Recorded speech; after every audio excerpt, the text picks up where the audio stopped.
fight against sesuatu yang merusak demokrasi, yang merusak konstitusi. Di seluruh dunia ada kemunduran demokrasi, setback, regressions of democracy around the globe. Konon Indonesia dilihat juga mengalami beberapa setback, kemunduran. The people of Indonesia, kalau kita bicara our democracy, mari kita jaga. Fight for democracy. Fight against sesuatu yang merusak demokrasi, yang merusak konstitusi, yang merusak kerangka bernegara, yang merusak adanya checks and balances, yang merusak tatanan bernegara yang baik, and so on and so on. Sebagai orang tua, sebagai former leader, tentu saya wajib mendukung pemimpin-pemimpin setelah saya, termasuk sekarang Presiden Prabowo dan Presiden manapun, dengan hope, and I should be part of the solution. I should be part of the progress. Kadang kita dapat kabar Pak SBY ini di acara bedah buku ini cukup tegas juga, kurang lebih intinya sih pokoknya kita lawan yang merusak demokrasi dan konstitusi. Dia cerita bahwa kemarin tuh ada juga yang berusaha merusak itu gitu, dan kita tidak boleh biarkan. Nah kurang lebih begitulah. Ini kayaknya kan padahal baru kemarin tuh bertiga bareng siapa SBY, Jokowi sama Prabowo gitu. Iya. Tapi ternyata sekarang statementnya keras juga ini SBY. Iya, kan selalu orang cari posisi dan cari aman, safety first, gitu kan. Kadang-kadang cari momen. Para politisi itu memang awalnya harus curigai dulu, gitu kan, sampai sebelum bahwa dia itu memang jujur, ikhlas, demi rakyat, demi masyarakat, bahkan mungkin demi Allah ya yang menjadi pertanggungjawaban akhirnya gitu. Tapi prakteknya enggak, dia cari-cari lihat nih, gitu kan. Wah, sekarang bahaya nih kalau misalnya disakompet daunkeun gitu kan, disatukan dengan Jokowi gitu kan, dengan Gibran. Wah, ini bahaya ini. Saya akan dimusuhi rakyat. Nah, mulailah sedikit-sedikit menunjukkan citranya bahwa saya juga kritis kok, gitu kan, bahwa ini perusak demokrasi. Padahal perusakan demokrasi itu bersama-sama.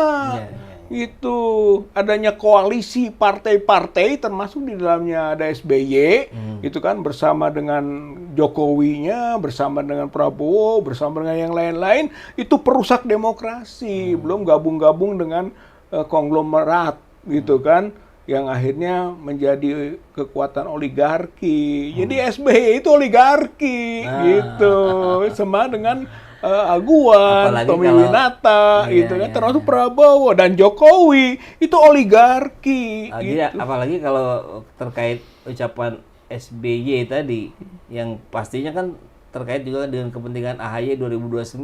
Gitu. Apalagi nama harus dijaga ini, gitu kan. Dia harus terlihat berbeda dengan yang lain. Kan, nah, gitu. Jadi kan ada kepentingan pragmatis ya gitu soal AHY di sini atau di sana soal pesaing Gibran kan gitu. Jadi artinya memang semua cari posisi. Jadi rakyat jangan sampai ditipu, Pak. Nah, itu dia makanya perilaku korupsi ini, perilaku keserakahan yang ditunjukkan oleh para pejabat di level atas itu kan selalu nantinya itu diikuti oleh yang level-level bawah gitu. Jadikan pemimpin kan ditiru gitu. Yang baiknya ditiru, yang buruknya juga ditiru. Nah, kita sudah lihat kemarin di Kementerian Kehutanan masuk 11 kader PSI menjadi tim elitnya lah, tim elit di Kemenhut. Dan yang lebih parah lagi dari 11 itu ada yang suami istri.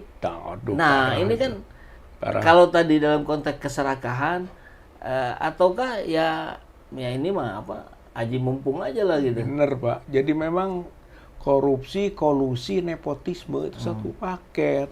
Gitu. Banyak bupati selesai istrinya, gitu kan. Terus anaknya jadikan juga anggota dewan. Jadi memang itu kekuasaan dulu mulainya, gitu kan. Kemudian merembetlah ke situ. Tapi kan ini negara demokrasi, boleh-boleh saja dong. Anak saya juga nggak boleh dihambat. Nah, jadi muncul pembenaran itu, Pak. Ya, kalau alasan politik kan macam-macam, gitu kan. Tapi orang juga sudah tahu. Lihat sekarang bagaimana jadinya juga rekayasa keuangan misalnya, rekayasa jaringan gitu kan dari ayah suami itu bermain, itu berarti bukan murni terpilih, masyarakatnya dibayar juga. Jadi demokrasi bayaran. Betul, itu demokrasi.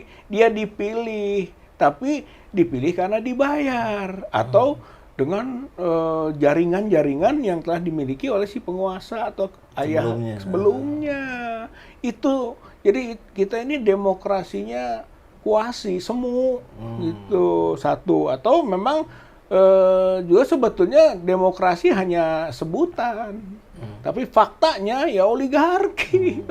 Ini kalau Orde Baru tuh kalau 32 tahun? Iya, itu otoritarian, ya tersentralisir pada istana gitu.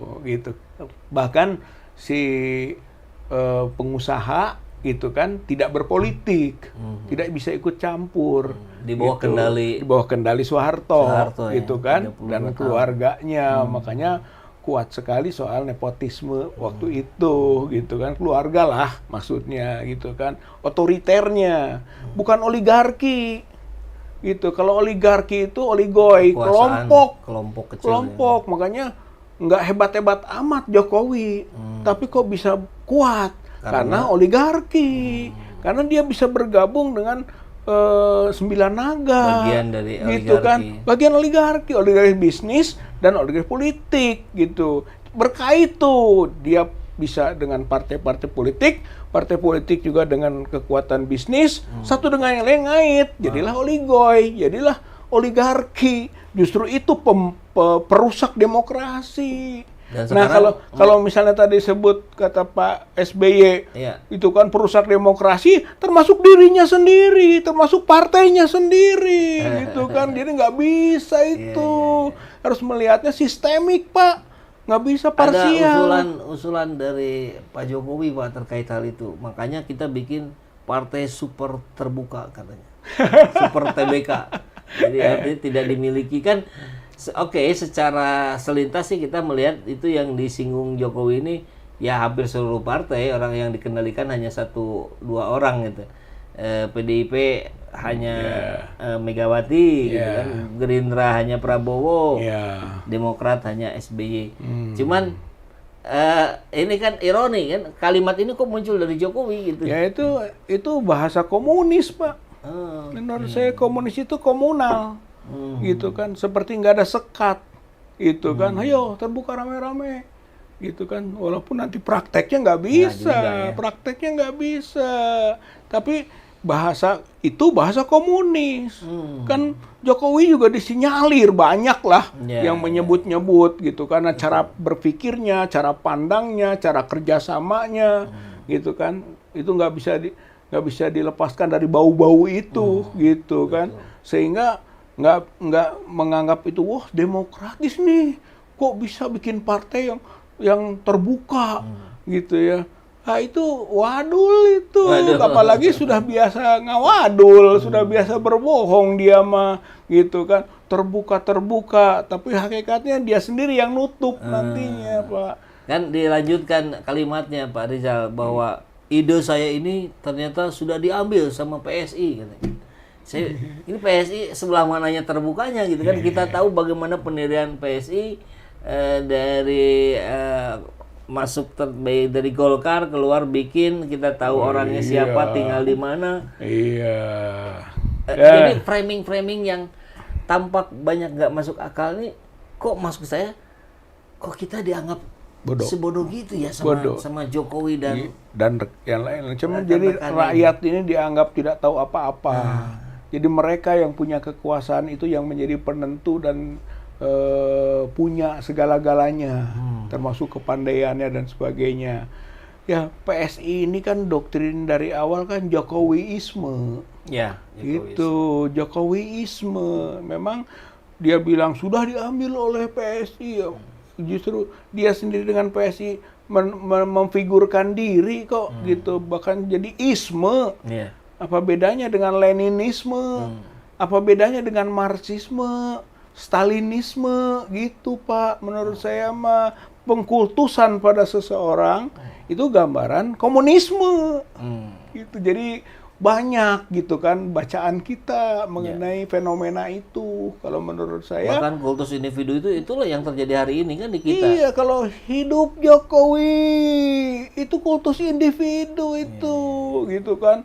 Jokowi segala-galanya gitu kan, bahkan ada lagunya kan, terima kasih Jokowi. Ya, banyak itu gambaran-gambaran kultus individu gitu. Menurut saya itu bukan strategi yang begitu mah. Kalau itu pembodohan namanya. Ajaran, doktrin. Doktrin gitu kan, dan itu berbahaya. Jadi sekarang ada permainan politik di elit gitu kan, melakukan sesuatu yang seolah-olah gitu kan berbahasa rakyat, berbahasa komunitas banyak, tapi sebenarnya kepentingan dirinya, kroninya, familinya gitu. Inilah yang sekarang sedang menggejala.